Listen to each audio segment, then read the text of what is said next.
behalf of Canon Medical Systems Europe, welcome to day 4 already of our online cardiology days.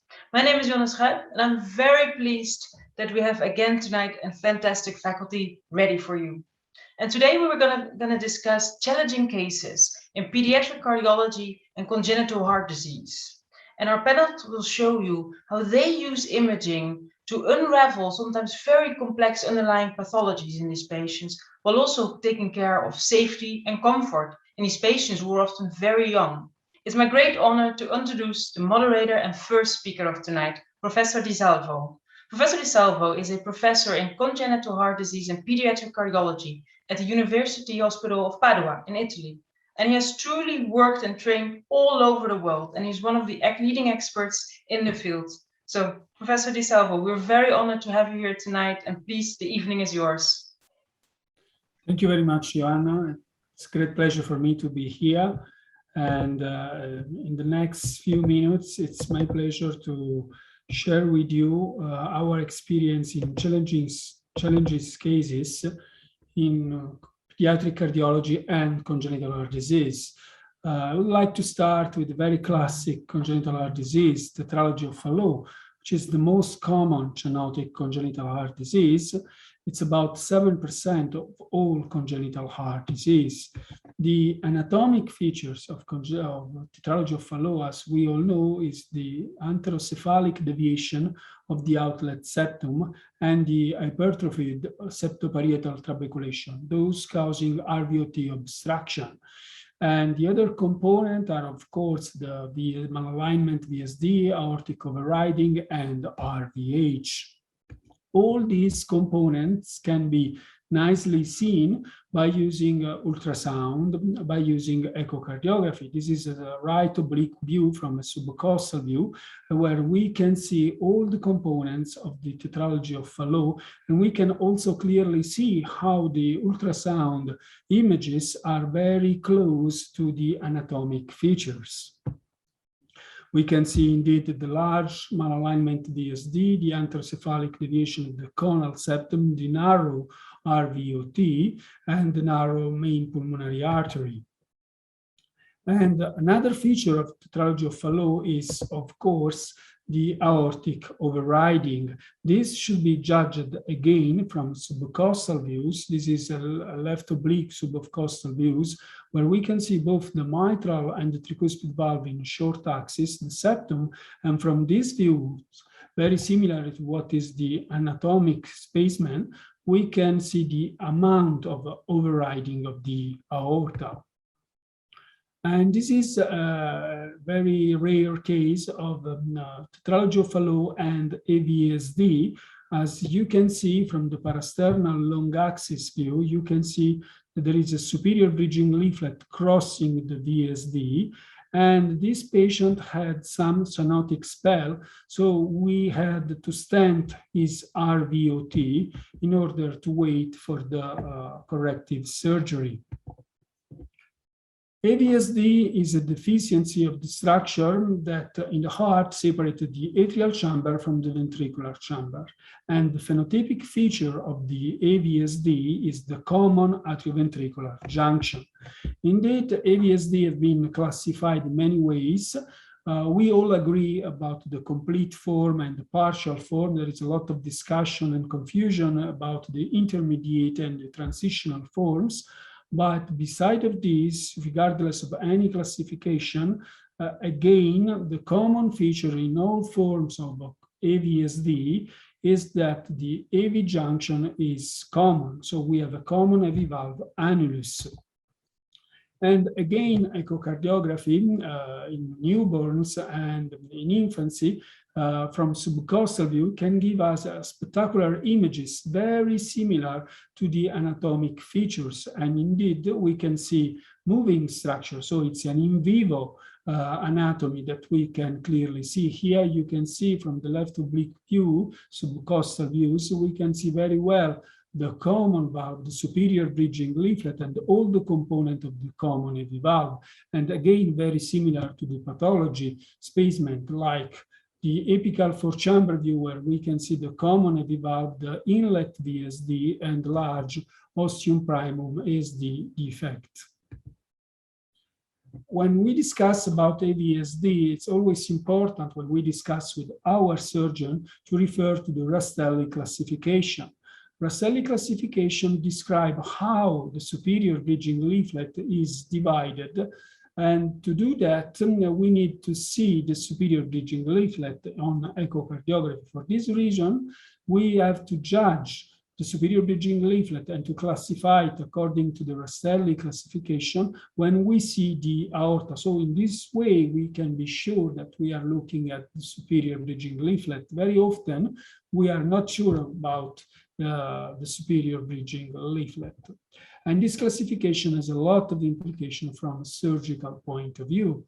And this is another example of partial AVSD, where you can see the large ostium primum ASD defect, the common AV valve junction, and the absence of VSD, because the inferior bridging leaflet has dense chordal attachment to the crest of the septum. But once again, from the subcostal views, we can clearly see the commonality of AV valve junction and see the trifoliate left AV valve. And these views, the subcostal view is extremely important from the surgical repair, because we have to judge if the mural leaflet is big enough, if the papillary muscles are two, or if they are too close each other. And only with this information we can perfectly plan the surgical repair. But if there is a challenge in congenital heart disease, this is probably best represented by double outlet right ventricle. Indeed, many congenital heart diseases have been subjected to semantic disagreement. And while for many there is now eventually an agreement, for double outlet right ventricle, there are still open questions. The definition of double outlet right ventricle is the presence of all the circumference of both arterial valves of the greater part of both circumferences supported by the morphologically right ventricle. The presence of double conus is not mandatory, because we can see a double conus even in the normal heart, like in this example. In double outlet right ventricle, the conal septum becomes an RV structure. And again, the amount of overriding should be judged from the subcostal view, referring to the circumference of the great artery valves. And when the vast majority of the circumference of the great artery valves belongs to the right ventricle, then we can talk about double outlet right ventricle. In the classification double outlet right ventricle, VSD is very important, because the VSD is the only outlet of the left ventricle, and it's integral part of double outlet right ventricle. We may have subaortic VSD, subpulmonary VSD, doubly committed VSD, non-committed VSD, but the defect itself doesn't move around the septum to produce such variation. In most of the cases, it's cradled within the limbs of the septomarginal trabeculation, and it's the orientation of the outlet septums or its fibrous remnant that determines which defects is open. And so we may have subaortic VSD, which is the most common type, as we can see in these slides, or we may have non-committed VSDs. This is the only exception of the VSD lying between the limbs of the septotrabecular trabeculation. Here, this is an inlet VSD, as we can see from the slides. And what is really challenging in echocardiography is the assessment of the atrial arrangement. For this reason, we usually infer the atrial situs from the abdominal situs. But sometimes we may have very nice images, and we can be lucky enough to visualize at the same time both appendages at the same time. And so we can judge the atrial arrangement. Another difficult case can be the evaluation of subaortic obstruction. It's a congenital abnormalities, but most of the times does not appear in the newborn periods or in infancy. may be related only to the aortic valve, to the mitral valve, or maybe an isolated membrane below the aorta. But nowadays, many hypotheses is the subaortic stenosis is due to an abnormal geometry of the LVOT, which cause abnormal shear forces on septum, which turns in a fibrotic response of the septum. As we can see here, a very nice subaortic membrane causing, unfortunately, a mild aortic regurgitation. And often we have to send our patient for surgery, not because of important gradient, but because of the appearance of the worsening of aortic regurgitation in such patients. But in congenital heart disease, sometimes even a near normal fourth chamber view, this is a subcostal fourth chamber view, may be a challenge. Here we can see a near normal fourth chamber view. There is a right ventricular dominance, which is quite common in the newborn period. But if we pay attention on the top of the left atrium, we can see that there is an additional chamber. And indeed, this highlights a suspicion for TAPVD, total anomalous pulmonary venous drainage. So that structure was an accessory chamber where the 4 pulmonary veins were draining, as we can see here, from the suprasternal sweeps, where we can see the accessory chamber and the 4 pulmonary veins, 2 from the left, 2 from the right and 2 from the left, connecting to the vertical vein, a nominate vein, and then the superior vena cava. This was a classic type of TAPVD, supracardiac type. And we have to pay a lot of attention to identify this kind of disease. And this is cardiac rhabdomyoma obstructing the RVOT. We can see here very clearly how the mass is attached to the pulmonary valve, creating a significant obstruction. But congenital heart disease is also in adult patients. Sometimes the first diagnosis is in adult patients. This is a case of a 34-year-old white woman with no other past medical history, presented to the emergency room for shortness of breath and NIA class 2 symptoms. She showed on ECG and on 24-hour Holter monitor intermittent congenital complete heart block.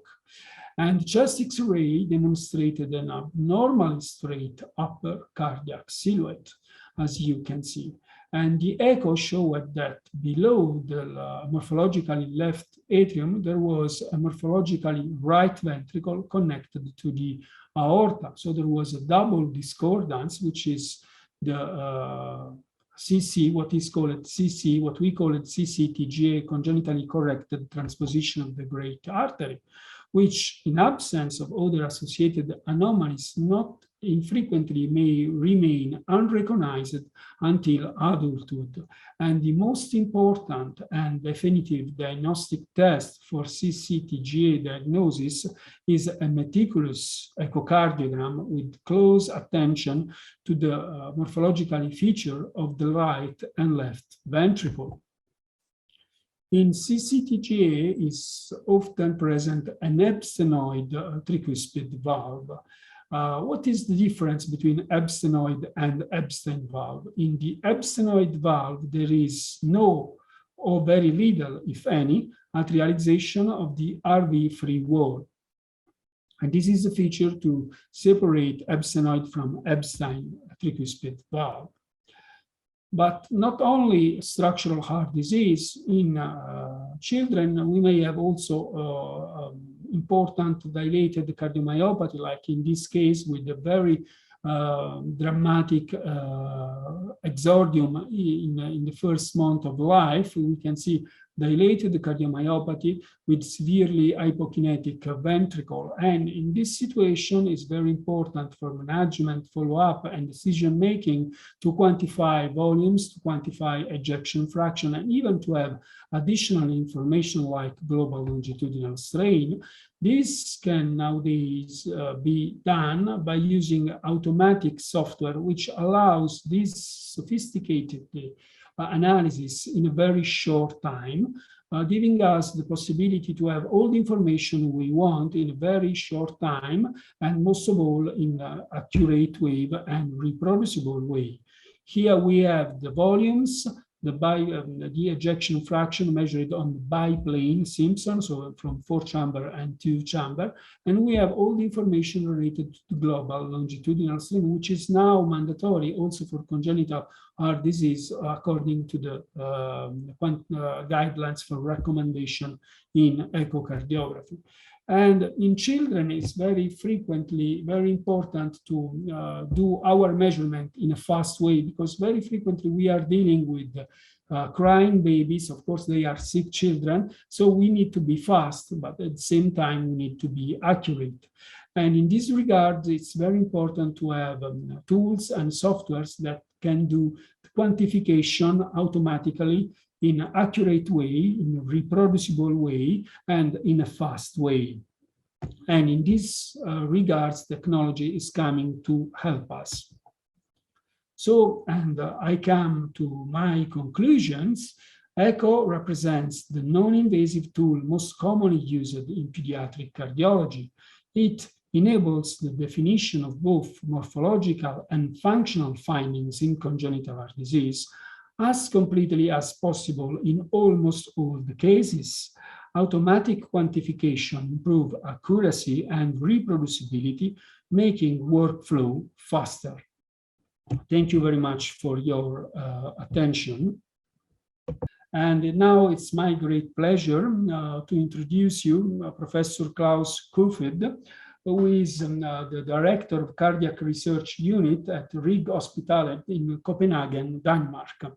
And he will discuss with us the insight with CT in the newborns. Please, Professor Kofoed.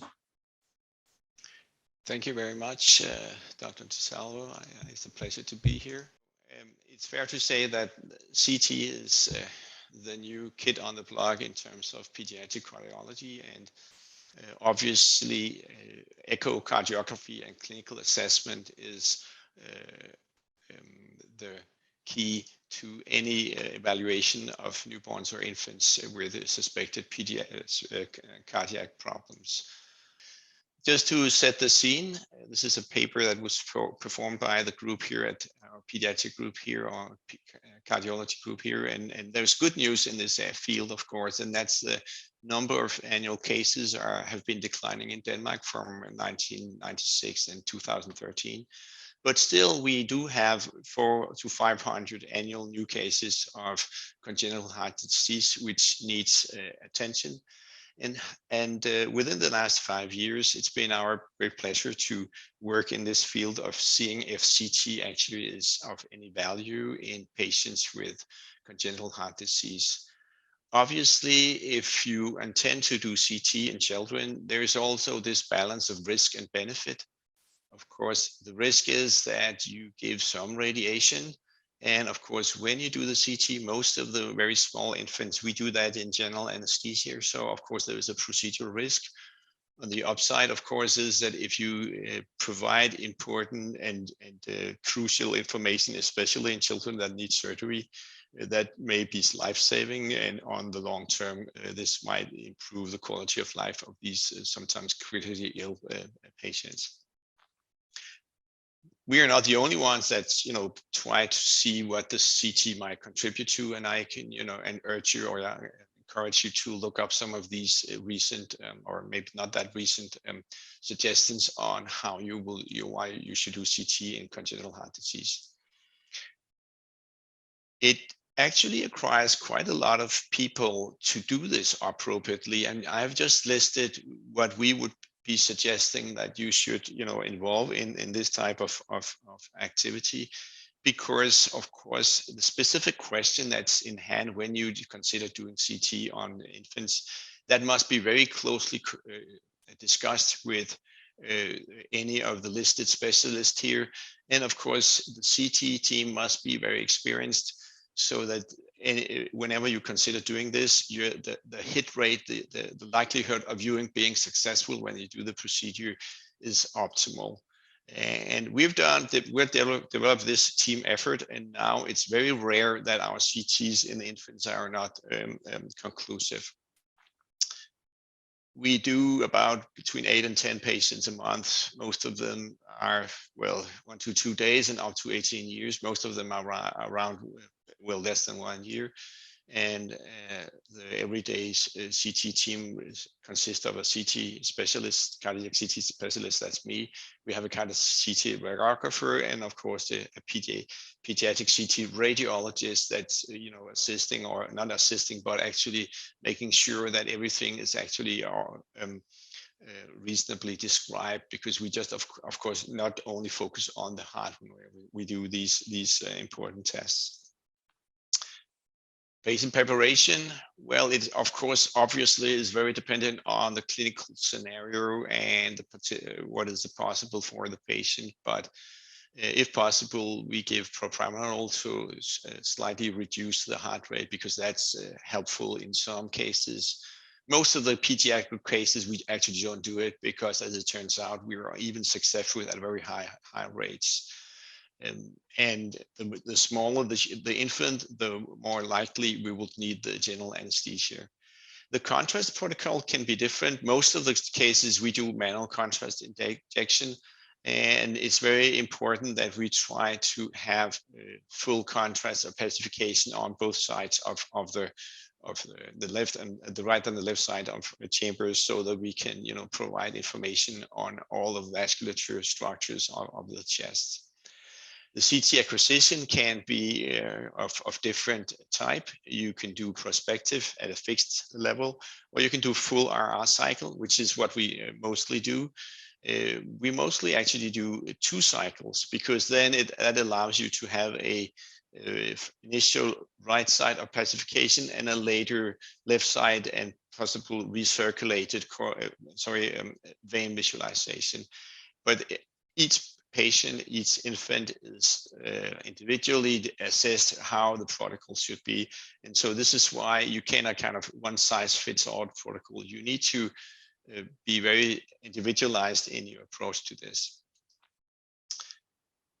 And just to show you how the recording is, this is a 1-day-old child with around 3 kilograms and with a heart rate of 135. And the radiation dose was 0.8 millisieverts. Obviously, I failed to mention this in the beginning. The reason why we have entered this field in the first place was that the most recent development in CT technology now allows for very, very low radiation doses, which are now reasonable for pediatric cardiology in patients where obviously it's likely that the risk and benefit are balanced, so that it is worthwhile doing it. Of course, we are not advocating for doing functional cardiac CT in pediatrics for the purpose of assessing function. Obviously, it's still echo, that's the main initial evaluation, but this allows us to define which part of the RR cycle where you can actually define in greater detail the question at hand in terms of structure and possibly also function of the heart. Moving forward, just to slow you here, if you just do one RR cycle, you may have a lot of contrast on the right atrium. You may have some in the left side, but if you both do first and second RR cycle, that means that you will have a much easier way or much clearer way of understanding what happens in the heart. And I just give you one example here of where we were so happy that we actually did 2 RR cycles. And here, just to show you this, I won't go into the details of the pathology of this particular patient, but you can see here there is some form of, this is the right ventricle, this is the left ventricle, and here there's some kind of RVUT obstruction. Here there's something here that appears to be obstructing the outflow of the right ventricle. And this was a first RR interval recording. And here you can see here, this is the second RR interval. And as it turns out, this is the left ventricle and the aorta and the ascending aorta here. And you can see here, there's a fistula from an anastomosis there that has given this accumulation or this pseudoaneurysm that explains this compression. We would never have figured it out had we just done one RR cycle. So we mostly do 2 RR cycles to ensure that the whole information needed for that particular patient is provided. Obviously, in some patients, you just need 2 if it's a very simple, either right-sided or left-sided question, but in the more complex cases, you would want to do both. What are the most frequent indications for CT? Obviously, almost all of the patients where we do CT, those are cases where it's likely that surgical intervention will be needed. And so it's for the surgical planning, but sometimes also we have primary diagnostic information that actually decides or defines what the treatment will be. And just give you some pointers on what might be a diagnostic questions. As you know, some infants unexpectedly present with heart failure and reduced left ventricular ejection fraction. And it can be very important to define whether this is due to coronary anomaly. And here you can see we've defined where the right coronary artery is coming from, the aorta, which is normal. And here, of course, the left main. So this was most likely a cardiomyopathy and not due to that the ejection fraction was reduced. That was most likely due to cardiomyopathy and not to a coronary anomaly. And so the patient could be, started on medication. No surgery, obviously, was needed. Here is another example where you would want to see where the coronaries are located. Many of the patients with congenital heart disease, they have abnormalities of the coronary artery that may be relevant for understanding how you should plan any surgical intervention. And this is, of course, just to show how small structures we can see. This is the aorta, where you see that the aorta is 12 millimeters. So you can appreciate how small these coronaries are, and still we're able to visualize them. This is a dynamic CT in an Kappa. I apologize, it's very slow, but sometimes it's very difficult, even for the interventional cardiologist, to define whether it's an Kappa. And here you have the pulmonary artery, and at a very late stage, you can see here that there is left main and coronary artery ending in the pulmonary artery. So this is an Kappa case there where we had to do the dynamic CT to figure out whether indeed this was an Kappa, because it was thought to come. You can see the vicinity of the aorta. It couldn't really be teased out that this was not coming from the aorta, but rather that it was coming from the pulmonary artery. And the patient underwent surgery after this, based on our test here. Moving on, this is kind of basic stuff here, but here you have coarctation. This is, of course, the duct, and you can see there's a coarctation there. And notice that we can very clearly measure the dimensions here, and this can be helpful for also surgical planning. So of course, this can be also visualized by echocardiography, but in most recent years, most of the surgical procedures, our surgeons, they want to have this as a roadmap for a detailed planning of the surgical intervention. Another coarctation and dark patient here. And this one is also quite interesting. This is where you can see the pulmonary artery stenosis. That is, of course, obviously you can measure the gradient by echocardiography, but the detailed anatomy of where the stenosis is and the distal dimension of the pulmonary arteries here is very difficult. So here it's very helpful also to figure out the planning of the surgical intervention. Yeah, here's another case where in the double outlet right ventricle situation, it is obviously also very important to be able to tease out where is the VSD setting and what is the relation to the two great arteries, so that what type of surgery might be possible in the individual patient. So this is actually not an unfrequent indication to figure out the 3D structure of the location here. Yeah, this is also very interesting that, as you can see here, it's very clear that there is a subvalvular, this is the aorta, there is a sub-aortic obstruction and possibly also a subpulmonary obstruction, which is very nicely visualized with this functional CT that we did in this patient. Notice a very high heart rate, and still we get reasonably good images, and the radiation dose is quite low. So this was also another very nice example. Further examples here. Yeah, we just recently had this very rare occurrence of a chorioatrium, and of course the indication here was that it was somehow difficult to tease out the specific location of the pulmonary veins. And here we have this 3D segmentation where you can nicely see the 4 pulmonary veins, and that you also in these other projections you can figure out that all of these are ending in the upper chamber of this case. So yeah, very, very interesting, and I guess also helpful for the surgical planning. And yet another one here, we also are asked to sometimes figure out whether the surgical procedure was successful, and in this case you can see that there's a pulmonary vein missing here, and so the patient underwent surgery. And here it's not fantastic, but it's actually reasonably now that there's some drainage back to the left atrium.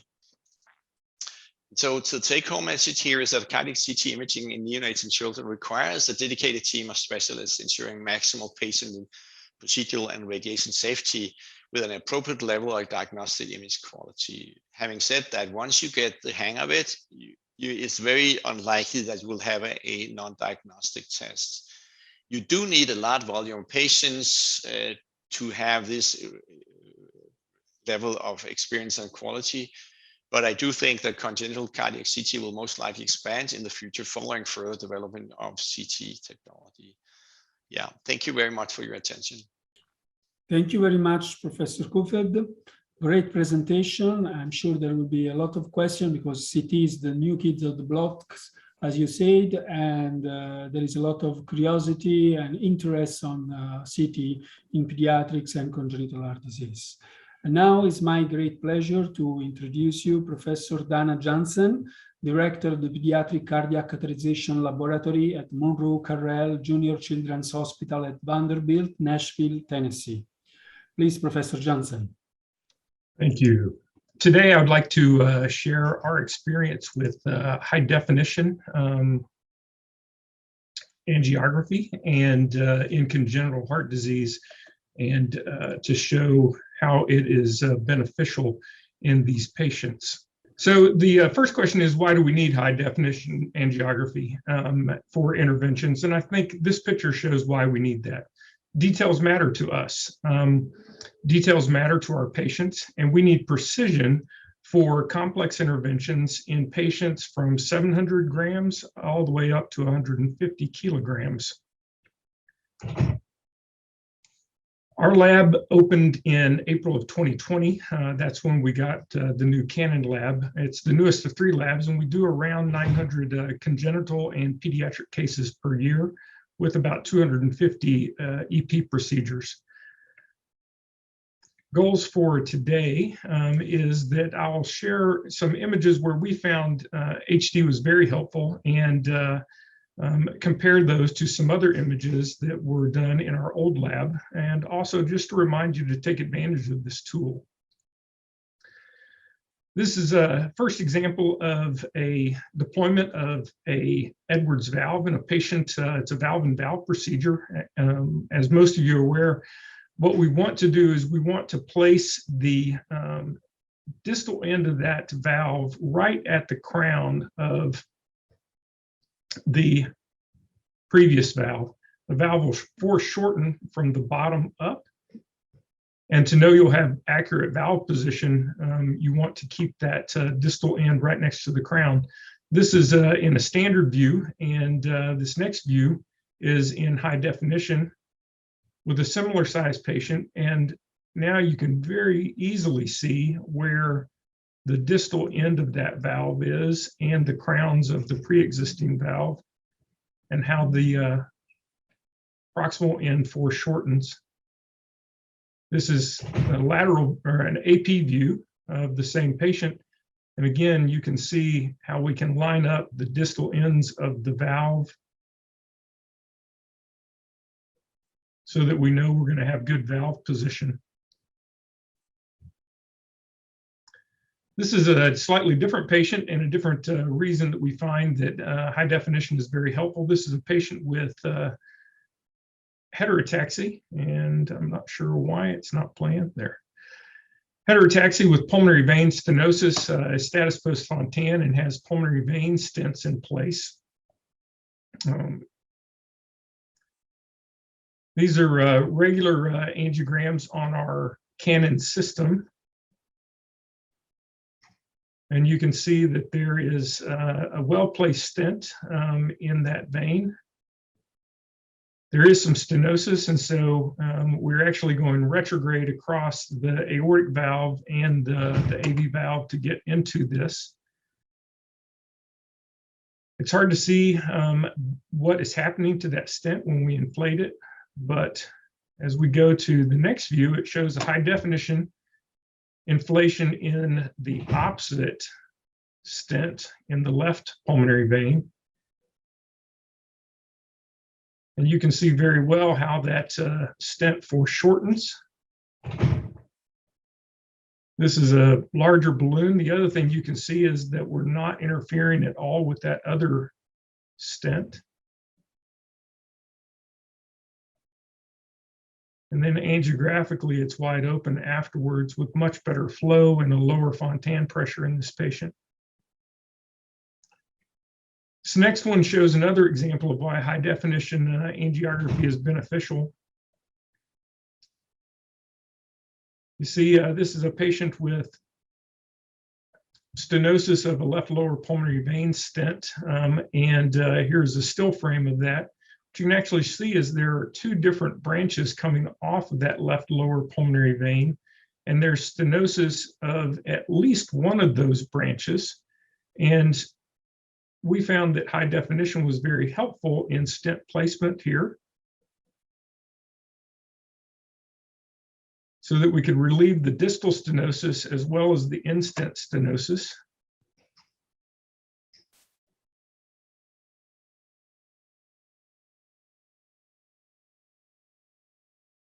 Now we're in the second branch, and you can see, again, stenosis of that branch.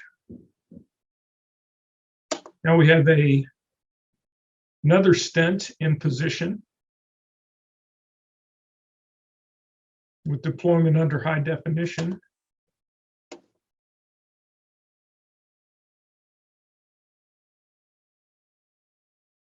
And our final angiogram reveals a very wide open left lower pulmonary vein with relief of the pressure gradient there. Now we'll move on to PDA device and PDA stent placement, which is another disease that we found high definition to be very helpful. This is a premature infant that weighs around 1 kilogram, and you can see a large PDA with left to right shunt. Here are the measurements for this, and again, it's interesting with even small children, we get a very grainy appearance to our angiography. despite higher doses and despite frame rates of 15. This is just trying to position a device in here, and what you'll notice under this non-high definition with our older system, it's very difficult to see that device, much less get it in the proper position. And indeed, we are struggling to get this device in the right position, and it continues to pull over into the pulmonary artery side. This device was then replaced. This is just a still frame of a cine burst to show the device, because we really could not see it well on fluoro. The echocardiogram reveals that there's no arch obstruction and there's no LPA stenosis, and so this device was ultimately released. But again, it's very difficult to see. This is an angiogram on our new Canon system, and same situation, a patient with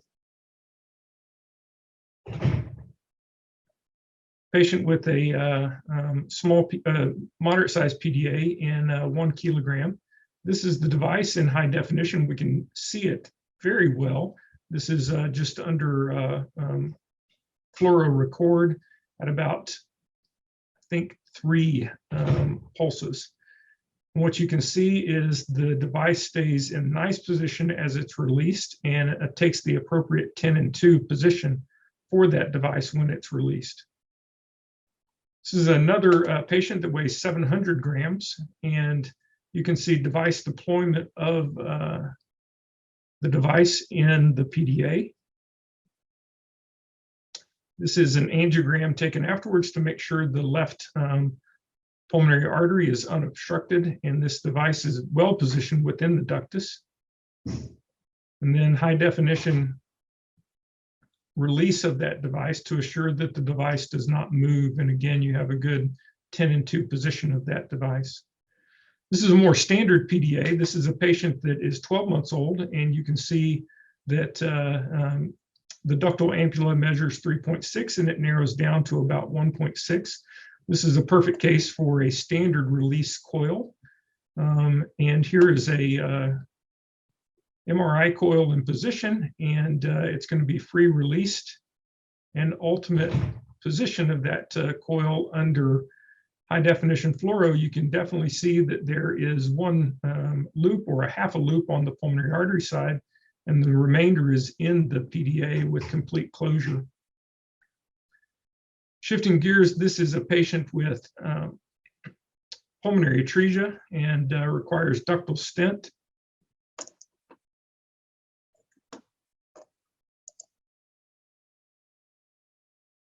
So we're from a carotid approach here, and you can see our wire is in the right pulmonary artery. There's actually stenosis and concern for discontinuity of the branch pulmonary arteries on this patient, and so we wanted to put the stent into the right pulmonary artery to assure that we did not have any discontinuity with ductal closure. Here is the stent in place under a high definition, and what you can see is there's complete coverage of the ductus arteriosus, with the stent indeed out into the right pulmonary artery, just like we wanted, but yet good flow through the side of the stent into the left pulmonary artery. This is a different patient with the PDA. This is a patient with double inlet left ventricle who actually is 10 years old. This family immigrated from Ecuador to the United States, and his SATs were in the 50s when he showed up in our clinic. You can see a very tortuous PDA, and this is his only source of pulmonary blood supply. Here is after we have a couple of stents in place. Again, this is with our old equipment and standard angiography. But now you can see nice branch PAs with good flow through 2 overlapping 5mm stents. This is about a year later when his oxygen levels had dropped a little bit, and they asked us to try to make this stent a little bit bigger. It was very difficult to cross, and this is a high definition angio or store fluoro actually, trying to show wire going through, and ultimately we were never able to get the wire through the center of that stent. That has been one thing that high definition has very much helped us with. This is another patient with an example of that.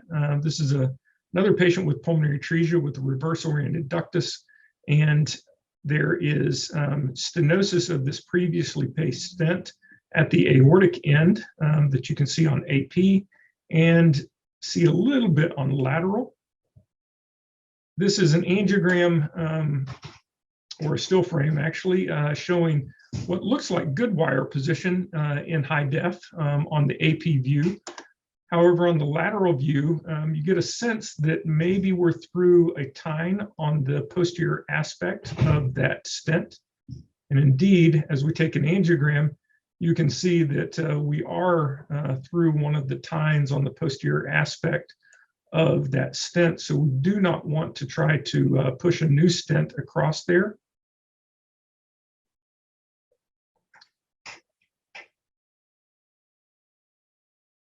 This is now showing where we've changed our wire position, and now we're deploying a new stent to get rid of that narrowing. Indeed, now you see no residual narrowing and a well-placed stent that is in good position with good flow to both lung arteries.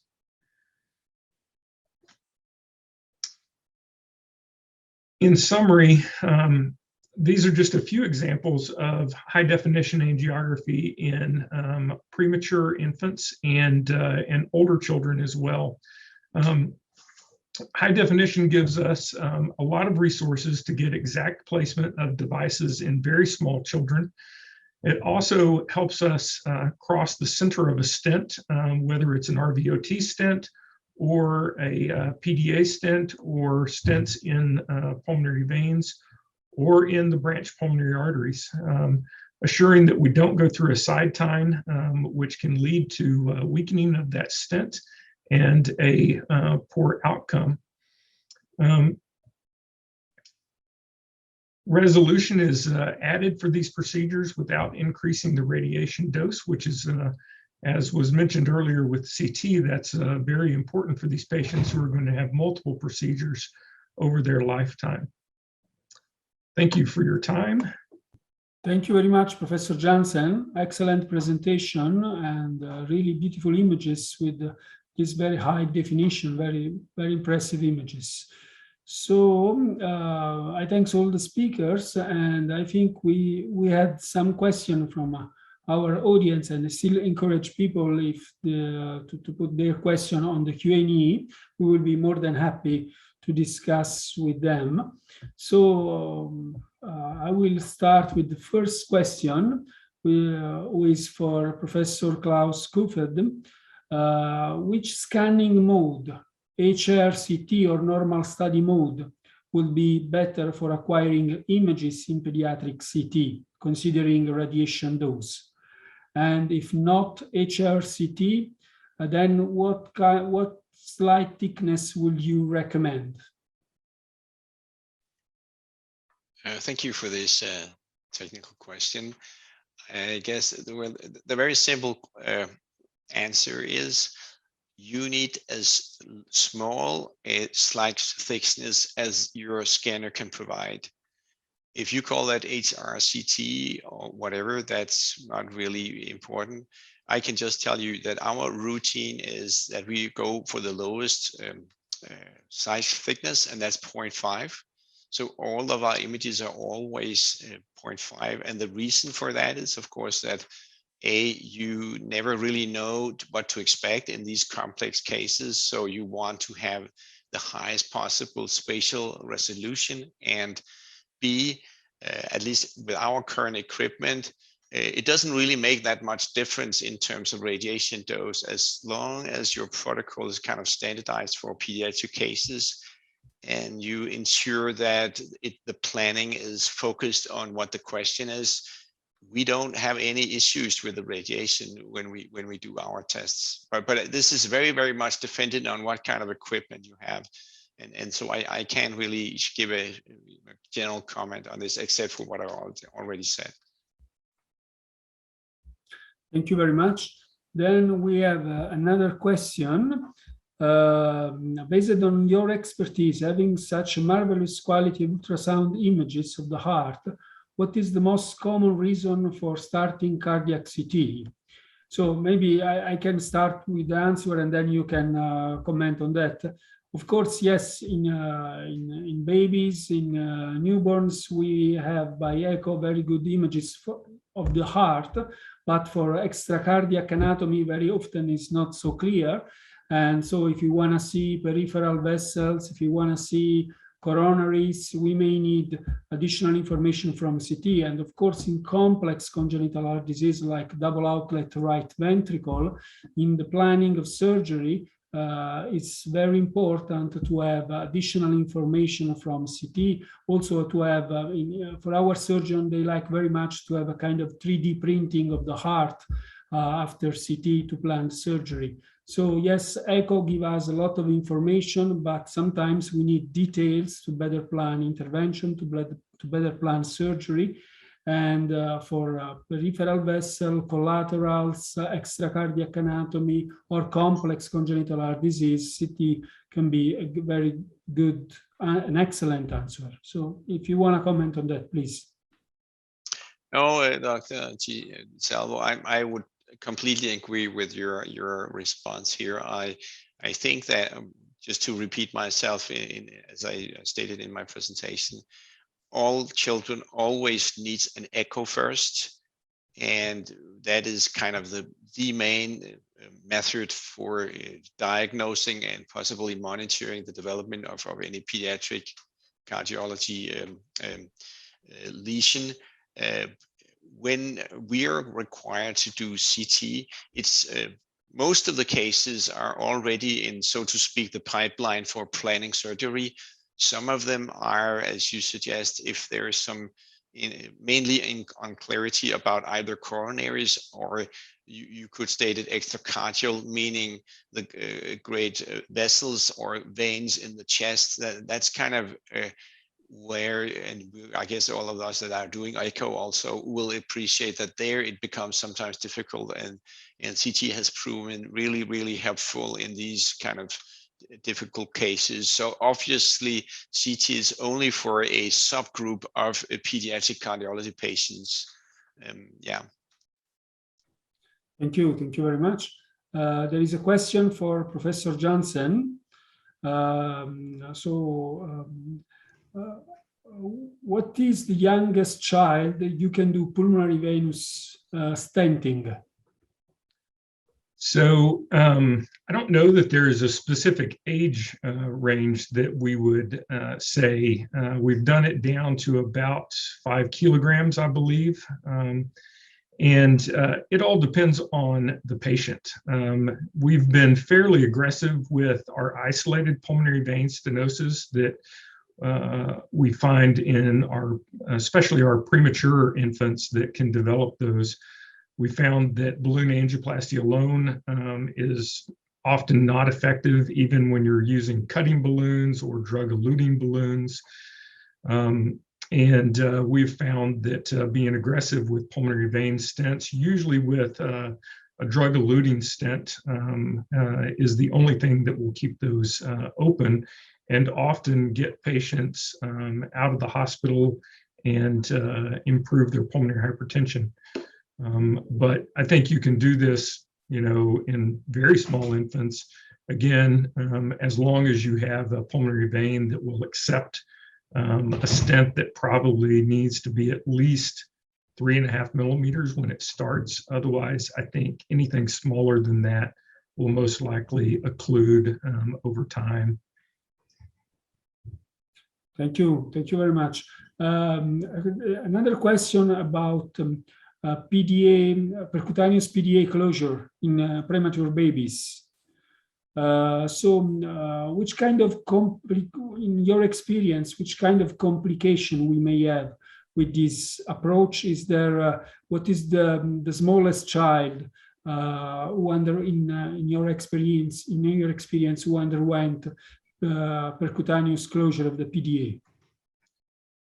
So the smallest child we've done is 700 grams, and the Abbott Piccolo occluder is approved down to 700 grams.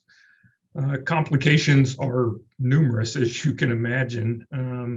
The vascular complications, I believe there have been reports of IVC trauma, and certainly tricuspid valve. We always take a picture of the tricuspid valve before and after closure to assure that we did not cause any damage to a tricuspid valve. Pulmonary artery stenosis, coarctation are all also possibilities. We've had one patient that we did cause a flail tricuspid valve leaflet.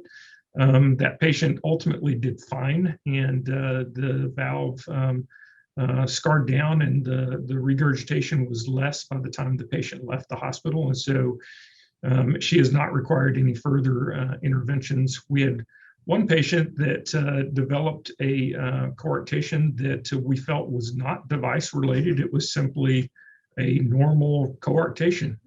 And I think when you close these PDAs prior to them closing on their own, invariably you're going to find some patients that with time will develop a true coarctation.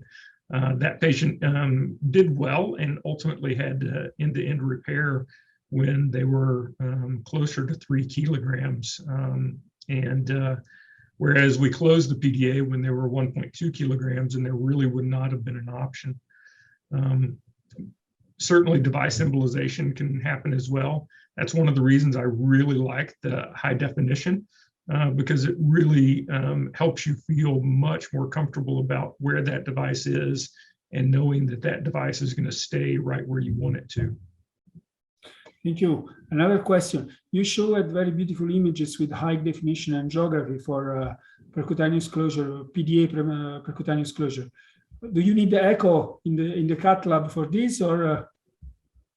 Yes, we definitely need the echo because we don't want to enter the artery on these children. And so we need the echo to make absolutely certain that the aortic arch is widely patent and the device is nowhere near the aorta. We also need echo to assure that the branch pulmonary arteries are normal and there's no encroachment by the device. And so echocardiogram is absolutely key to this procedure. If I had the choice between a good echocardiogram and high definition, I would take a good echocardiogram. And so both of them are very, very important. Thank you. Thank you very much. Another question for Professor Kulfed from Eric. Any suspicion why disease rates dropped by roughly 30%, as you indicated in the beginning of your talk? And what is the most important, which technological developments are needed, which are you missing to establish pediatric CT even more?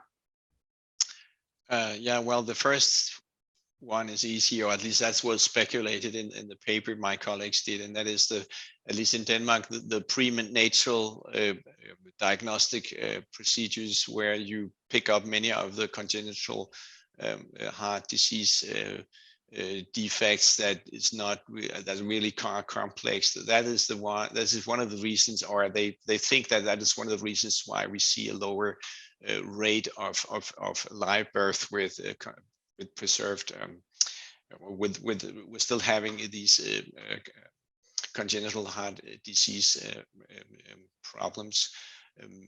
For the CT, I guess maybe what we would like, of course, would take it to the next level of having potential of doing full-scale live angiography, similar to what is done in the invasive cath lab. Because what we can't do at the moment is to do, similar to fluoro, where you actually monitor where does the blood flow within different chambers. That's difficult. It's in the beginning of it, but I think still the what we need there is a higher temporal resolution to do that, but obviously we will get there sometime. And already now, I think at least our pediatric cardiology section, before we didn't have that much contact. I mean, I'm an adult cardiologist, but now we have almost every week consultations where we discuss where the CT might be helping the treatment of the patient. So I think it's just the beginning of evolvement of this technology. Thank you. Another little bit more technical question. How do you calculate contrast volume for newborn? Well, that's very simple. It's the weight. And if you have a simple case, you just do 1 milliliter per kilo.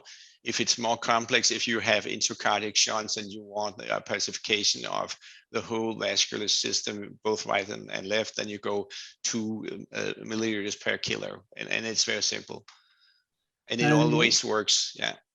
Okay, and you use beta blockers every time in newborns, or? No. Actually, that's the exception. If possible and doable, that's actually coming from the adults. As it turns out, in pediatric cases, the new patients less than 1 year, the very high heart rate, as it turns out, I would have thought that the image quality would be deteriorating more when you have this high heart rate, but this is not our experience, possibly because the heart rate variability is smaller in children. We don't know the explanation. I can just say that our experience is that it's not a question, it's not an issue to do imaging in pediatric cases with up to almost 150 in heart rate. So it's just, sometimes we do it, but most of the cases we don't do it. Okay, and last question. Do you include CFA to all protocols for all ages? Now, yes, CFA, that's the full cycle, so that you have the potential of doing functional imaging. We always do that. And the reason for that is, A, you can always select the image with the least motion, and B, you may have information that's helpful in terms of functional assessment. That's kind of a second value, not that important. The most important value is that you have the option of selecting that particular image where the structure that you're interested in without motion. That's why we do it. Thank you very much. So I think we can conclude the session. Thank you very much, Professor De Salvo. Indeed, also Professor Kofod, Professor Janssen, thank you so much for sharing your knowledge today. Very interesting session. It's been incredible to see, like, if you have the right technology and you know how to take advantage of it, how much information you can actually obtain and how this helps diagnosis and also treatment. So thank you very much. Thank you for joining and see you tomorrow. Good night.